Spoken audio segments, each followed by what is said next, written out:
enregistrement.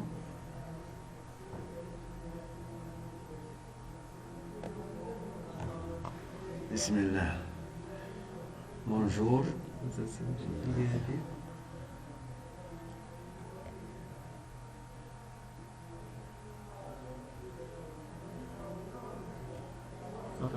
D'accord, merci. Donc bonjour, nous allons enchaîner ce qu'on a commencé la dernière fois. Donc la dernière fois, on a parlé de la dynamique de population. Et pour faire la dynamique de population, il faut faire ces trois choses. Donc fluctuation en nombre de populations des animaux et des plantes. Donc savoir et comprendre les influences, savoir et comprendre les influences environnementales. Ça veut dire les facteurs responsables à ces fluctuations. En plus de ça, il y a des sujets qui sont obligatoires à étudier la dynamique des populations. Donc aujourd'hui, quand on parle de la dynamique de la population, donc je vous ai mis dans ce diapo que dans le milieu naturel, quand on est dans un écosystème forêt ou bien écosystème quelconque, donc les populations, il y a plusieurs populations. Donc les populations naturelles ne sont jamais en entité isolée, Ça veut dire il y a la population qu'on étudie et à côté de cette population, il y a des autres populations. Ça veut dire dans le milieu naturel, il y a en même temps plusieurs populations, que ce soit des populations animales, que ce soit des populations végétales. Donc, ce qu'il faut retenir, c'est que lorsqu'on étudie une population ou bien une espèce, donc dans le milieu naturel, donc il n'y a pas que cette espèce, il y a les autres espèces, ça veut dire il y a les autres populations. Donc ces populations qui sont dans le milieu naturel, qu'on étudie, bien sûr, ils s'insèrent dans un environnement avec lequel ils sont en étroite relation. Ça veut dire que les populations dans le milieu naturel sont en relation ou bien en interaction avec les facteurs du milieu ou bien ce qu'on a appelé avec l'environnement. Donc avec l'environnement, et dont elle dépend. Ça veut dire les populations qui se trouvent dans le milieu naturel sont toujours en interaction avec l'environnement ou bien sont toujours en interaction avec les facteurs environnementaux, ça veut dire avec les facteurs abiotiques. Ainsi, donc en plus de ça, pour un écologiste, les populations est la véritable unité fonctionnelle et le système. Donc, au lieu de parler de population, donc on doit parler du système. Le système, il est constitué par plusieurs choses. Et le principal, c'est deux éléments principaux. Donc, la population et l'environnement. Ça veut dire, quand on parle d'une population, il fallait mieux parler du terme système. Et le système, il est égal à la population plus l'environnement. Ça veut dire que la population, elle est intégrée dans l'environnement, et dans l'environnement, il y a les facteurs abiotiques, ou bien les facteurs environnementaux qui vont agir sur la population. Ça, c'est d'une part. Et de l'autre part, il y a l'action des autres populations. Donc, en résumé, ce que je voulais vous dire au niveau de ce diaporama, c'est que si on étudie une population, donc cette population, il va avoir des contraintes ou bien des interactions avec l'environnement et il va avoir des interactions avec les autres populations. Donc là, il y a deux choses très importantes. La première chose, c'est l'action de l'environnement sur la population qu'on étudie. Et deuxième des choses, il y a l'action des autres populations sur la population qu'on étudie. Donc une population, elle est soumise toujours dans le milieu naturel à deux choses. Ce qu'on a renommé, ou bien ce qu'on a appelé au départ les facteurs abiotiques et les facteurs biotiques. Donc si on étudie une population dans le milieu naturel, donc il faut étudier cette population et voir l'effet des autres populations qui sont à côté sur cette population qu'on étudie. Et de l'autre côté, il y a la population qu'on étudie et les facteurs environnementaux qui sont ou bien qui ont une action sur la population. Donc, en résumé, ou bien si je récapitule, donc si on étudie une population dans l'environnement, il faut avoir l'effet de l'environnement sur cette population, ça c'est en premier temps, et en deuxième temps, il faut avoir l'effet des autres populations, ou bien la relation entre la population étudiée et les autres populations qui se trouvent dans le même environnement. Bon, donc là, puisqu'on parle du système population-environnement, donc une population, il peut être caractérisée par plusieurs choses. Donc c'est ce que je vous ai mis ici. Donc les populations sont des unités biologiques fondamentales et sont caractérisées par une série de variables d'état telles que, ça veut dire, une population, elle est caractérisée par plusieurs choses. Et ces choses-là, donc on les a renommées ici par 5 choses. Donc les caractéristiques de la population sont tout d'abord l'effectif ou bien la densité, ça on va le voir en détail, mais après. Donc ça c'est le premier caractère. Deuxième caractère, donc premier caractère, l'effectif, ça veut dire le nombre des individus de la population, c'est ça l'effectif. Ou la densité. La densité, c'est aussi le nombre d'individus par unité d'espace. Ça veut dire là, on donne le nombre des individus de la population par unité d'espace, par surface ou bien par mètre cube si on étudie les espèces aquatiques. Donc l'effectif ou bien la densité, donc ils ont une relation avec le nombre d'individus de la population. Donc quand on étudie une population, la première des choses à savoir, c'est le nombre d'individus de cette population. C'est ce qu'on appelle l'effectif, c'est le nombre total. Ou bien la densité, ça veut dire la répartition des individus par unité d'espace. La densité, c'est le nombre d'individus par unité d'espace, par unité de volume, si on est dans un milieu aquatique, ainsi de suite. Donc, deuxième caractère, c'est la structure spatiale. Ça veut dire cette population qui est constituée par un nombre d'individus X, comment elle est structurée, comment elle est répartie au niveau de l'écosystème ou bien au niveau de la région géographique dans laquelle elle se trouve. Ça veut dire, là je vous ai mis entre parenthèses, modalité de distribution des individus dans le milieu. Donc ça on va le voir, est-ce qu'on a une distribution homogène, est-ce qu'on a une distribution non homogène. Donc ça c'est la structure. Donc je récapitule. Donc caractéristiques de la population, savoir l'effectif, le nombre des individus de la population, savoir comment ils sont structurés ou bien comment ils présentent une distribution au niveau de l'espace, ça veut dire modalité de distribution des individus dans le milieu, bien la structure spatiale, comment il est réparti sur l'écosystème ou bien sur la zone où on étudie cette population. Troisième des choses, la structure démographique, ça veut dire savoir dans notre population l'âge de la population, le sexe de la population et la croissance de la population, comment il croît. Donc savoir avoir une idée sur l'âge, le sexe masculin, féminin et la croissance. Est-ce qu'il est en croissance continue ou bien il est en croissance non continue. Donc ça c'est le troisième caractère de la population. Donc quatrième caractère de la population, la structure génétique. Donc la structure génétique, on ne va pas l'étudier au niveau de cette dynamique de population. Ça veut dire là, au niveau de la population, il faut étudier la fréquence allélique. Ça veut dire on a une population et dans cette population, quelles sont les fréquences alléliques d'un gène ou d'un allèle par rapport aux autres populations.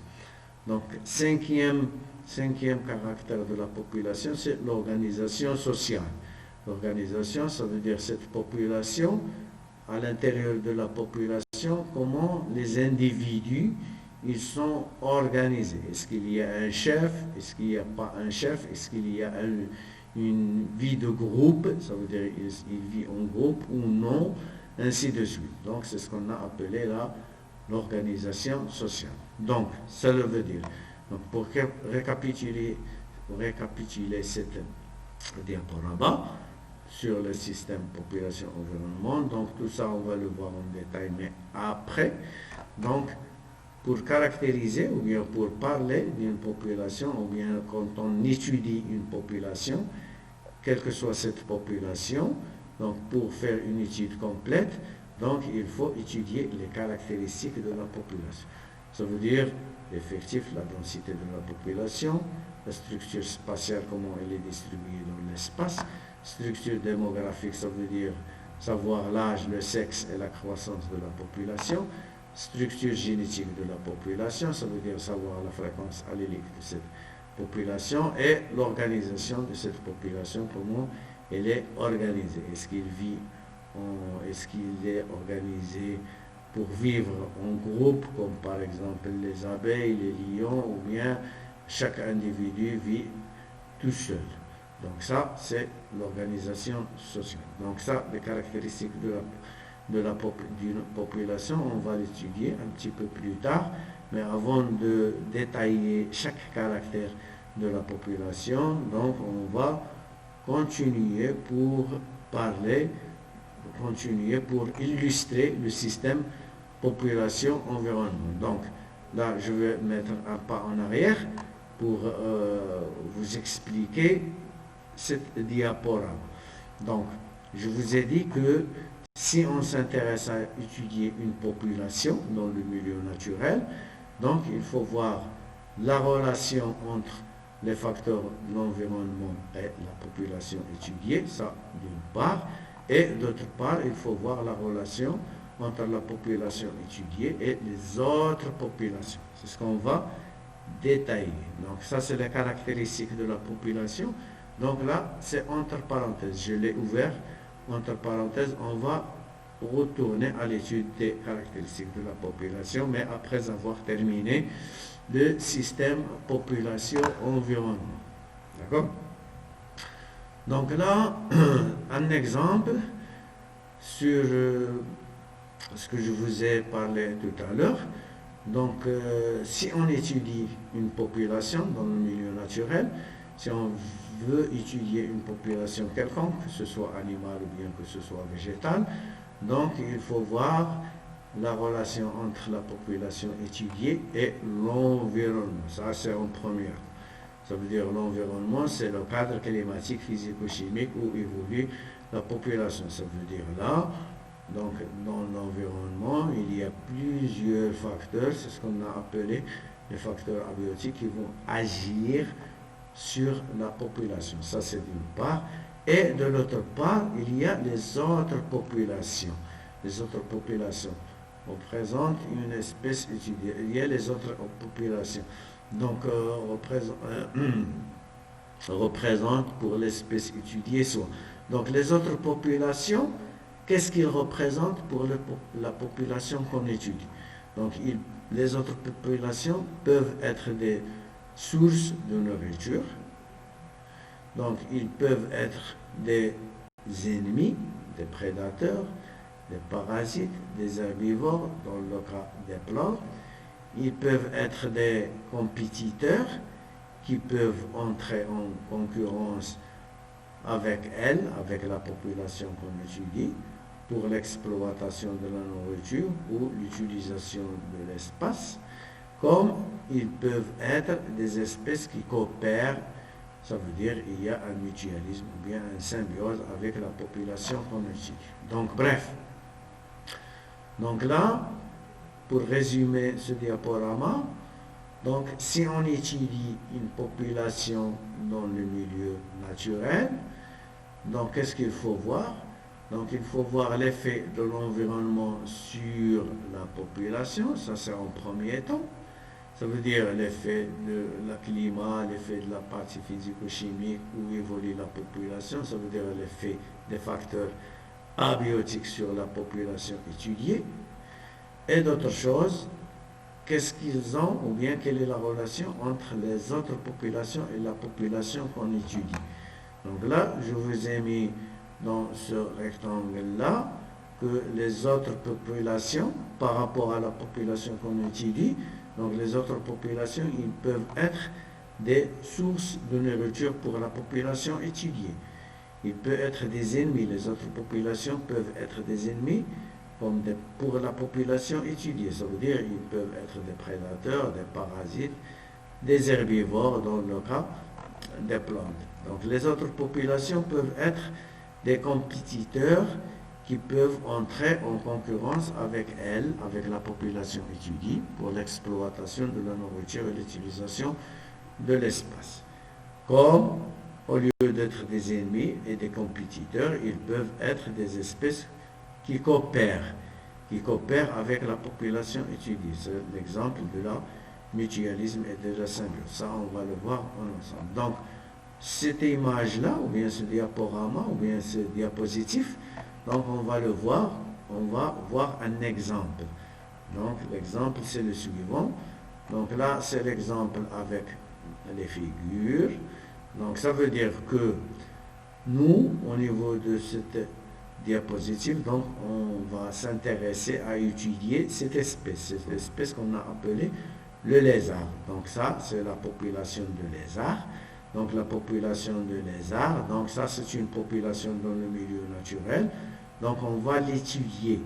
Donc quand on l'étudie, donc il faut voir en même temps les facteurs physico-chimiques qui vont agir sur cette population. Donc ça, ce qui est en jaune, donc selon les facteurs physiques, c'est le cadre climatique si vous voulez.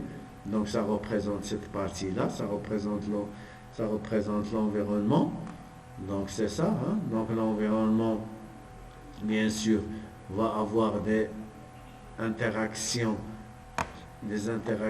sur le lézard. Donc les facteurs physico-chimiques, la température, les précipitations, le sol, la nature de la végétation dans le milieu, tout ça, une action sur le lézard. Et d'autre part, il y a les autres populations qui sont en relation avec le lézard.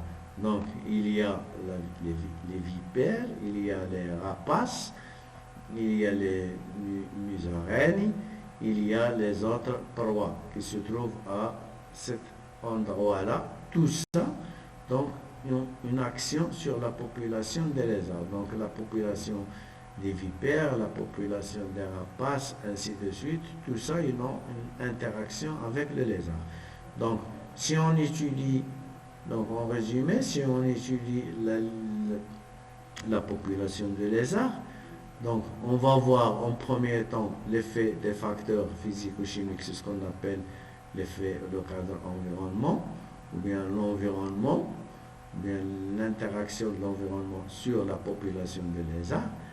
Et en deuxième temps, d'autre part, on va voir les autres populations, ou bien l'interaction des autres populations sur le lézard. C'est ça, donc il faut retenir que dans un milieu naturel, si on étudie une population, donc en premier temps, il faut voir l'effet des facteurs environnementaux sur la population étudiée, et en deuxième temps, l'effet des autres facteurs, des autres populations qui se trouvent dans le même environnement sur la population qu'on étudie. Donc là, c'est la même image, donc cette image-là, donc on va l'expliquer par cette image-là. Donc là, c'est avec les photos, et là, uniquement avec l'écriture. Donc ça, c'est la population lézard, c'est les lézards, c'est la population qu'on va étudier. Donc la population de lézards, donc elle est constituée par plusieurs individus de lézards. Donc l'espèce de lézard, donc là c'est la population de lézards, donc elle est constituée par plusieurs individus. Et ces individus-là, donc ils vont avoir une interaction avec les facteurs physico-chimiques. Donc c'est ça ce que j'ai représenté par ces flèches rouges. Donc ça c'est l'effet de l'environnement sur la population de lézards. Ça c'est en premier temps. En deuxième temps, il y a l'effet des autres populations sur les lézards. Par exemple, là, le lézard avec le musaraigne, musaraigne, donc l'image du musaraigne, c'est ça. C'est un rongeur. Donc musaraigne et le lézard, donc ils entrent en compétition. Il y a une compétition entre la population du lézard et cette population de musaraigne. Pourquoi il y a une compétition? Parce que la population de lézard et la population de musaraigne, donc ils ont les mêmes ressources alimentaires. Donc ça c'est les proies. Donc vous voyez que les lézards, donc ils se nourrissent de chenilles, ils se nourrissent de blattes, ils se nourrissent de mouches, ils se nourrissent de fourmis, ils se nourrissent de lombriques, ils se nourrissent des criques. Donc si vous voulez, donc ça c'est les figures, donc le lézard, donc il consomme les chenilles, il consomme les blattes, il consomme les mouches, il consomme les fourmis, lombriques et le cric. Donc la même chose, donc le musaraigne, il consomme donc là il consomme le criquet, il consomme l'ombrique, donc le musaraigne il consomme aussi la fourmi et il consomme aussi le blâtre. Donc ils ont à peu près les mêmes, pas à 100%, mais ils ont à peu près les mêmes proies. Donc puisqu'ils ont les mêmes proies, donc ils vont rentrer dans le milieu naturel, ils vont rentrer en compétition parce qu'ils consomment les mêmes sources de nourriture. Donc il y a une compétition entre la population des lézards et la population du musaraigne. D'accord? D'autres choses, donc la population de lézards, donc il est prédaté par le rapace et les vipères. Ça veut dire là, le rapace, l'oiseau, le rapace c'est celui-là, et les vipères c'est ça. Donc les deux, les rapaces et les vipères, donc ils prédatent les lézards. Donc entre la population de lézards et la population des rapaces, il y a une sorte de relation qu'on appelle la prédation. La relation entre les lézards et les vipères, c'est une prédation. Ça, on va le voir, la compétition, la prédation, ça, on va le voir en détail. Mais en gros, ce qu'il faut retenir à partir de là, c'est que si, donc je le répète, donc si on étudie une population dans son milieu naturel, donc il faut en premier temps voir l'effet de l'interaction ou bien l'effet des facteurs physico-chimiques ou bien environnementaux sur la population. Deuxième temps, il faut voir quelle est la relation entre la population étudiée et les autres populations qui se trouvent dans le même environnement. D'accord? Donc là, on va passer pour expliquer tout d'abord la compétition. Donc là, on a parlé de compétition entre le lézard et le musaraigne. Donc pourquoi? Parce qu'ils présentent à peu près les mêmes ressources de nourriture. Ça veut dire qu'ils consomment les mêmes choses. C'est pour cela qu'il y a la compétition dans le milieu naturel entre eux. Donc, quand on parle de compétition, donc on voit toujours qu'il y a deux sortes de compétition. Il y a la compétition intraspécifique et il y a la compétition interspécifique. Donc là, on va faire la différence au niveau de cette diaporama. Donc on va voir la différence entre la compétition intraspécifique et la compétition interspécifique. Donc là, je vous ai mis en écologie, la compétition est donnée comme le fait que les individus d'une même espèce. Compétition intraspécifique, ça veut dire si il y a une compétition entre les individus d'une même espèce, ça veut dire on est au sein de la même population, donc la compétition va être entre les individus d'une même espèce ou bien entre les individus de la même population. Donc à ce moment-là, on parle d'une compétition intraspécifique. Pourquoi on met intraspécifique? Ça veut dire qu'on est à l'intérieur d'une même espèce. Ça veut dire là, la compétition, il se fait entre les individus de même espèce. Ça veut dire si on prend l'espèce être humain, nous par exemple, donc il y a une compétition entre les, entre les êtres humains, entre les individus qui constituent l'espèce humaine. Donc cette compétition va être appelée une compétition intraspécifique à l'intérieur d'une même espèce. Ce sont les individus, c'est pour cela que je départ. Donc il faut vraiment faire attention entre ce que c'est qu'un individu et ce que c'est qu'une espèce. Donc là je répète encore une fois, donc une espèce elle est constituée par plusieurs individus. S'il y a la compétition entre ces individus, ça veut dire qu'on a une compétition à l'intérieur de l'espèce entre les individus d'une même espèce, donc c'est une compétition intraspécifique. Ou d'espèces différentes, donc compétition interspécifique. Donc s'il y a une compétition entre deux espèces différentes, donc là c'est une compétition interspécifique. Donc pour vous expliquer ça, donc si on prend par exemple la population de lézards, donc la population de lézards, elle est constituée par plusieurs individus de lézards. S'il y a une compétition entre les individus des lézards, donc on est dans la même population, dans la même espèce, donc là c'est une compétition intraspécifique. Ça se fait entre les individus d'une même espèce. Si la compétition se fait entre deux espèces différentes, par exemple entre le lézard et une musaraigne, donc à ce moment-là, c'est une compétition interspécifique. Donc ça, interspécifique entre des espèces différentes et intraspécifique entre les individus d'une même espèce. Donc là, c'est très clair. Donc là, la différence entre compétition intra et interspécifique.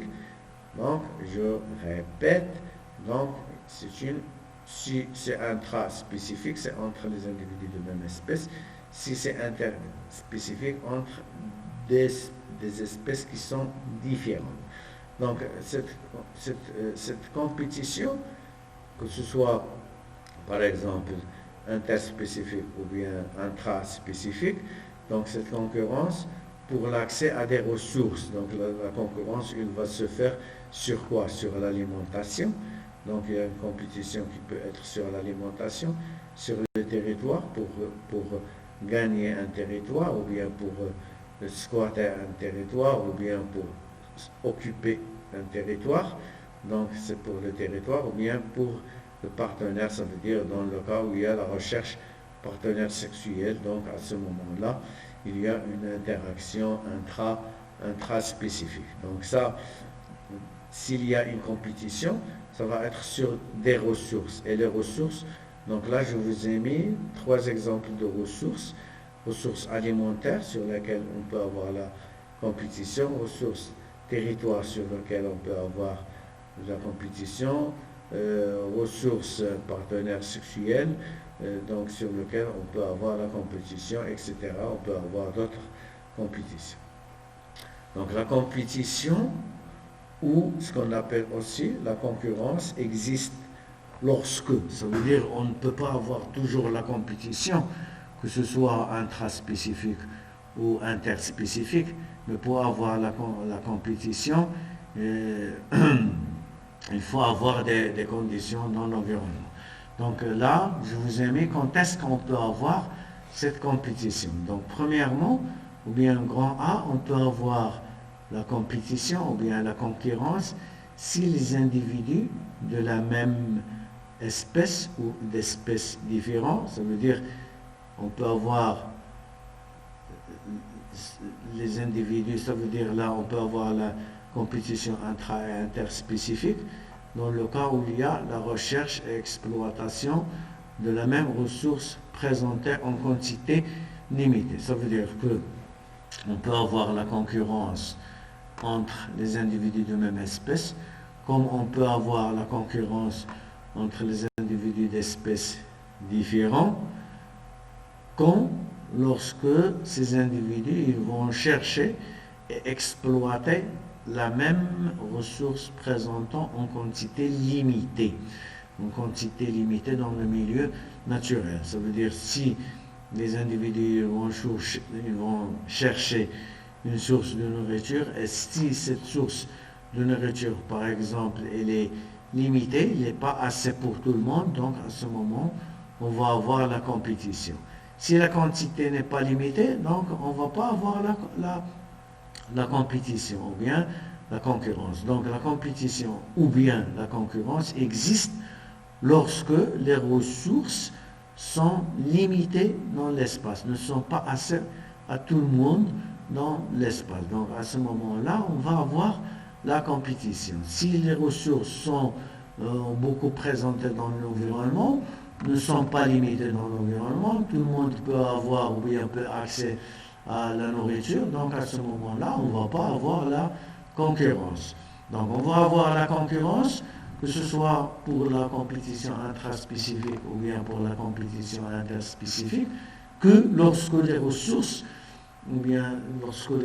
sont en quantité limitée dans l'espace. Ça veut dire qu'elles ne sont pas assez pour tout le monde. Donc à ce moment, on peut avoir la concurrence. Ça c'est en premier temps. En deuxième temps, les ressources ne sont pas limitées. Les ressources ne sont pas limitées, ça veut dire ils sont présents pour tout le monde, mais lorsque les organismes en concurrence se nuisent, ça veut dire vont avoir du mal pour l'accès à ces ressources. Donc là, entre parenthèses, je vous ai mis un exemple, un abri. Donc pour avoir un abri, donc un site de nidification, c'est-à-dire où un oiseau va pouvoir construire son nid. Ça veut dire que les ressources ne sont pas limitées dans l'espace, mais pour arriver à ces ressources-là, donc l'organisme va se nuire, va avoir du mal. Donc là, à ce moment-là, on va considérer cet effet-là comme compétition sur un navire ou bien sur un territoire. Donc là aussi, c'est une compétition ou bien c'est une concurrence. Donc en résumé, la concurrence intra ou bien interspécifique existe que si les conditions ou bien les ressources sont limitées dans l'espace. Dans le cas où les ressources ne sont pas limitées dans l'espace, donc c'est le cas exceptionnel, donc on peut parler de concurrence lorsque les organismes vont arriver à cette ressource, donc ils vont avoir du mal. Ça, on peut le considérer comme une compétition. Donc là, on a vu tout à l'heure au niveau de ce diaporama, donc on a la compétition intraspécifique entre individus de même espèce et interspécifique entre des espèces, bien des individus d'espèces différentes. Donc là, on va expliquer ce que c'est que la compétition intraspécifique et ce que c'est que la compétition interspécifique. Donc tout d'abord, on va parler de la compétition intraspécifique. Donc la compétition intraspécifique, je répète, c'est la compétition entre les individus d'une même espèce. Donc on est dans la même population, même espèce, et la concurrence ou bien la compétition sera entre les individus d'une même espèce. Donc lorsqu'on parle, donc je vous ai mis là, lorsqu'on parle de compétition en écologie, on parle d'un affrontement entre les organismes. Donc un affrontement entre les organismes d'une même espèce.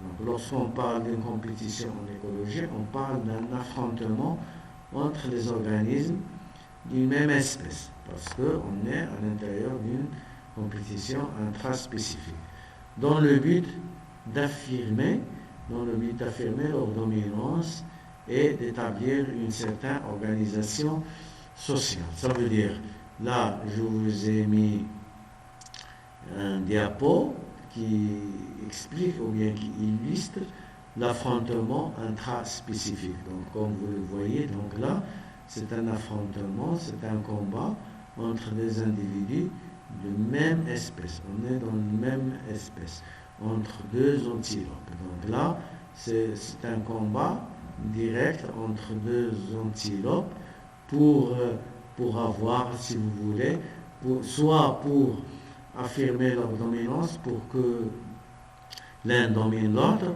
ou bien ce qui gagne, il va dominer le groupe des antilopes, ou bien pour établir une certaine organisation sociale, ça veut dire ce qui va gagner, c'est va devenir le chef le chef du groupe des antilopes.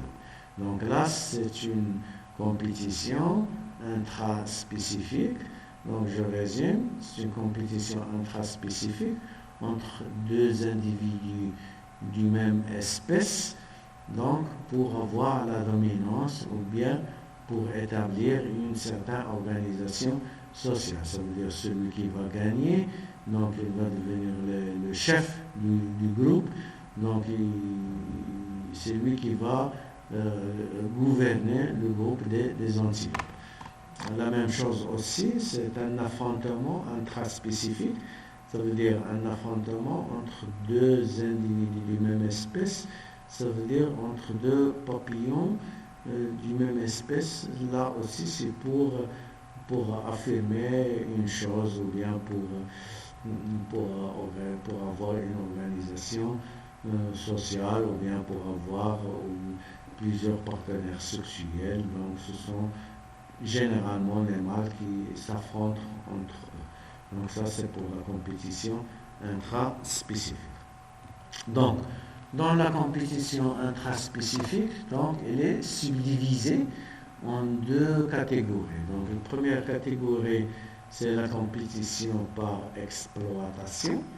Donc, la compétition par exploitation, c'est ce qu'on appelle la compétition indirecte. Et il y a la compétition par interférence, c'est la compétition directe. Donc, je résume, c'est que ici, on est dans la compétition intraspécifique, ça veut dire on est dans la compétition entre les individus du même espèce. Si on est dans la compétition des individus du même espèce, on est dans la même population. Donc, on peut avoir deux sortes de compétition. La compétition par exploitation, ce qu'on appelle la compétition indirecte par exploitation, et la compétition par interférence, c'est la compétition directe. Donc là, on va expliquer ce que c'est que la compétition par exploitation, est-ce que c'est que la compétition par interférence. Donc, on commence par exploitation, c'est le premier. Donc, une première subdivision. Donc, une première subdivision. Donc, je vous ai mis là. Donc, je vais vous lire le texte pour vous l'expliquer. La compétition par exploitation. Donc, là, on va vous donner un exemple. Donc, il s'agit de l'exploitation excessive d'une ressource par les individus. Donc, exploitation excessive des ressources par les individus, ce qui va résulter une diminution de disponibilité de cette ressource pour les autres individus de cette même espèce. Donc cette compétition est donc dite indirecte car il ne cherche pas le contact physique ou l'interaction directe entre les individus pour entrer en jeu. Enfin, il est indispensable que la ressource considérée soit limitante pour que les individus entrent en compétition.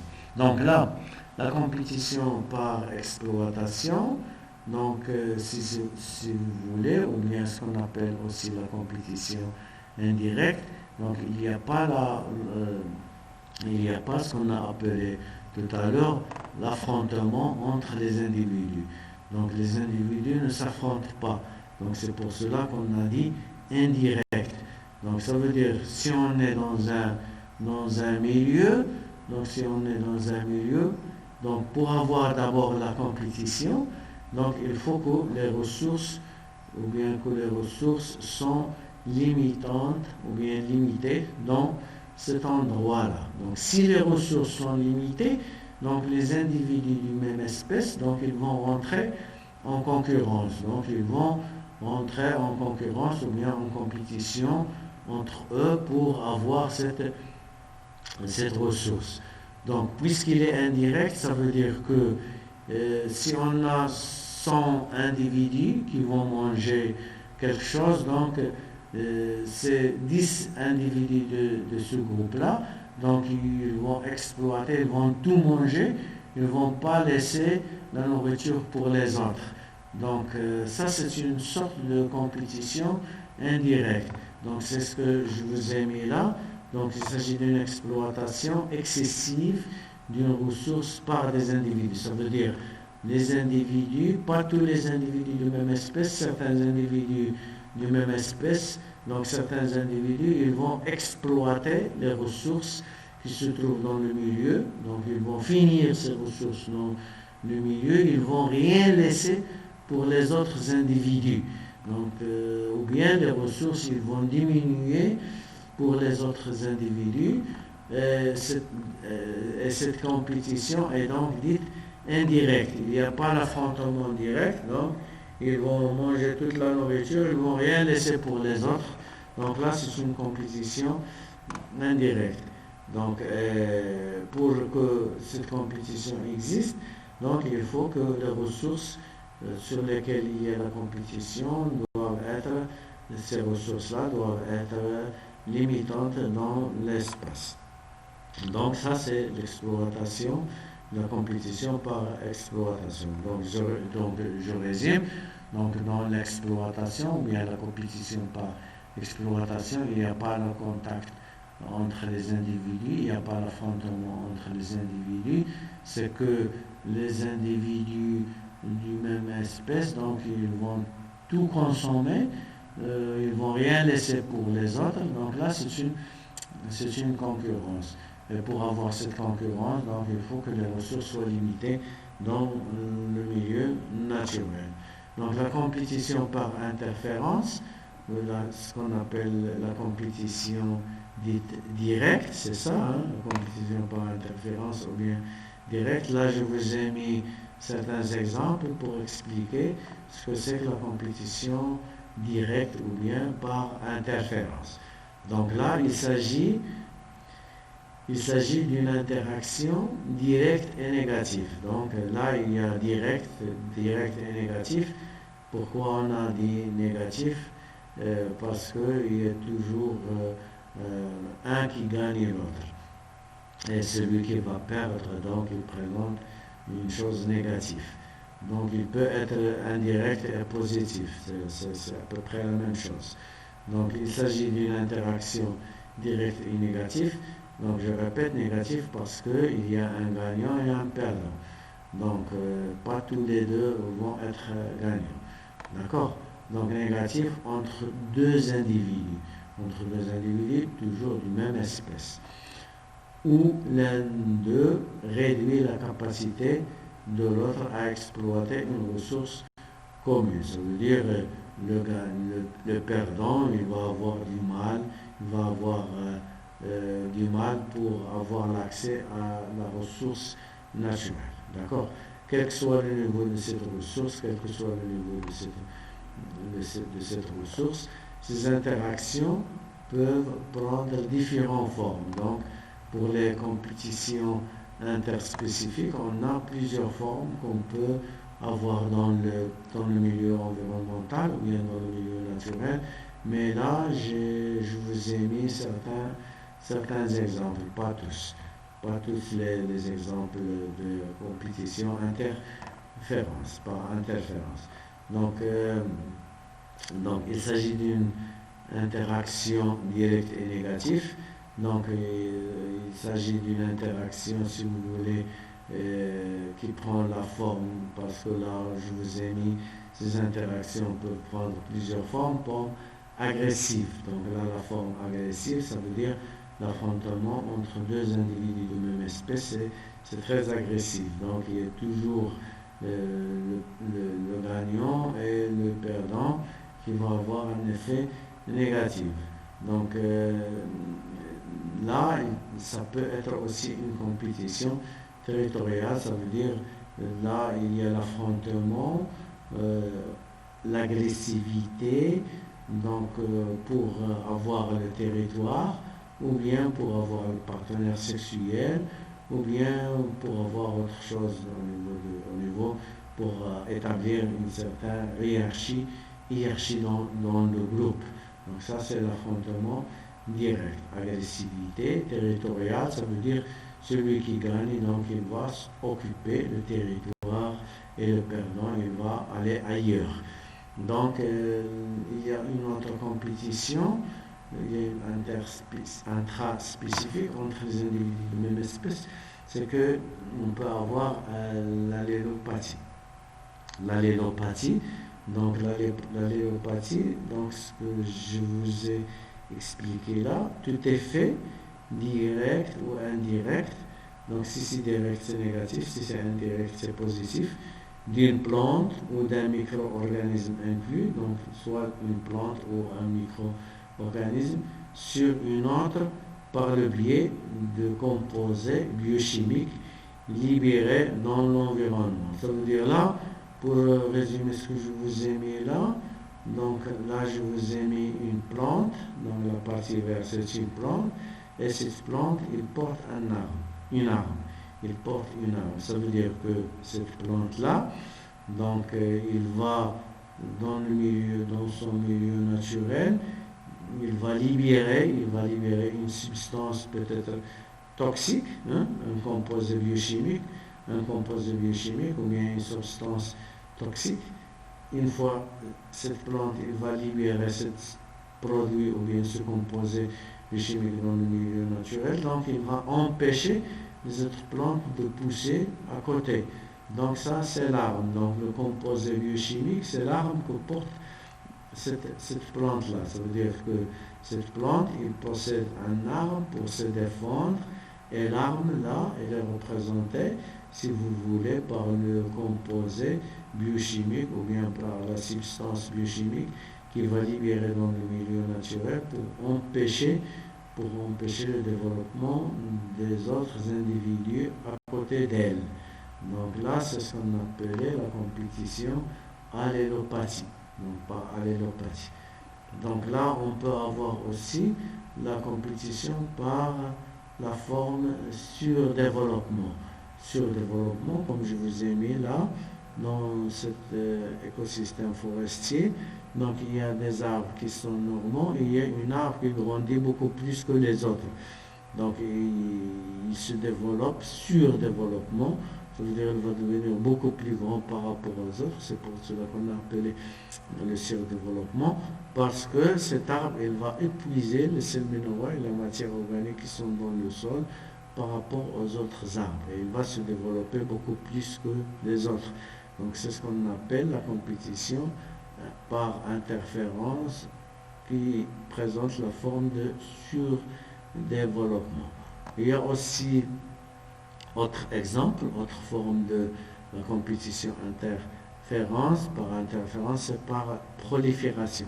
Prolifération, c'est ça, c'est ce qui est en bleu, c'est les cellules, si vous voulez, c'est les cellules cancéreuses.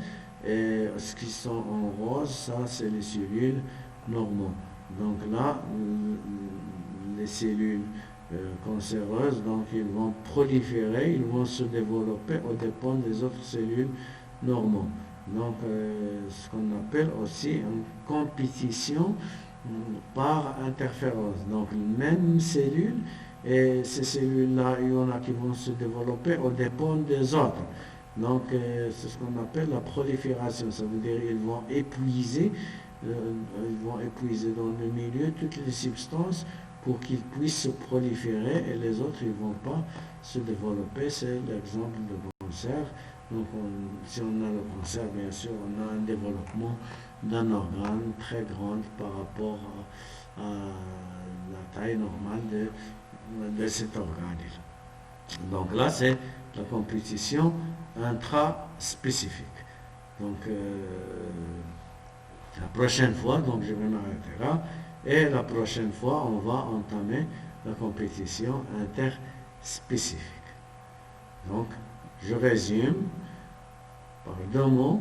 Donc, la compétition intraspécifique, c'est une compétition entre individus d'une même espèce, et la compétition interspécifique est une compétition entre les individus d'espèces différentes. Donc aujourd'hui, on a vu la compétition intraspécifique et la prochaine fois, on va commencer par expliquer ce que c'est que la compétition interspécifique. Et merci, à la prochaine.